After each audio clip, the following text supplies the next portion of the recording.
নমাজ পড়িতে সময় নমাজর সতর ডাকিয়া রাখতাম। আমি এক পুরুষ হিসাবে আমার নমাজর সতর ইয়াতা হলো নাবি তাকি লাগাইয়া আটু পর্যন্ত, মানে যার খাফড় আর নাই অতখান মন্ত আমি ডাকিয়া রাখিয়া নমাজ পড়িতাম। আর মহিলা যদি ওইয়া থাকি তাহলে আমার ফেট ফিট আর আমার জিসিম গুড়া রইতো, আমরা তো জানি। আর যার নাই তো নাই, যার আছে এই জমানাত খাফড় নাই ইরা খরণ নাই। মহিলা হলে পরিপূর্ণ চুল গুড়িয়া আমার জিসিমরে গুড়িয়া এরপরে আমি সতর ডাকিয়া নমাজ পড়িতাম। কোনো সময় ফ্যানর বাতাসে মাথার খাফড় হরাই লিছে লগালগ ওখান টান মারি আমি মাথার মধ্যে নিতাম।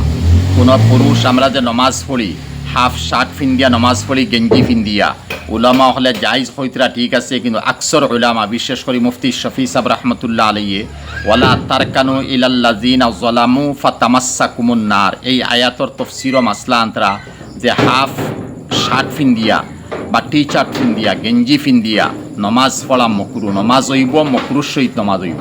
এর লাগি পরিপূর্ণ আমি সতর ডাকি আল্লাহ কুরআন হইতরা ইয়া বানি আদামা খুজু জিনাতাকুম ইনদা কুল্লি মসজিদ, প্রত্যেক নমাজের সময় আমি সুন্দর কাপড় পিন্দিয়া, যে কাপড় ইসলামিক লাইনে গিয়া মানবতার ইনসানিয়ত লেবাস হয়, ভদ্র লেবাস হয়, যেখান শরীয়তে তাকওয়ার লেবাস হয়েছে, তাকওয়ার লেবাস দিয়া আমি নমাজ পড়ি।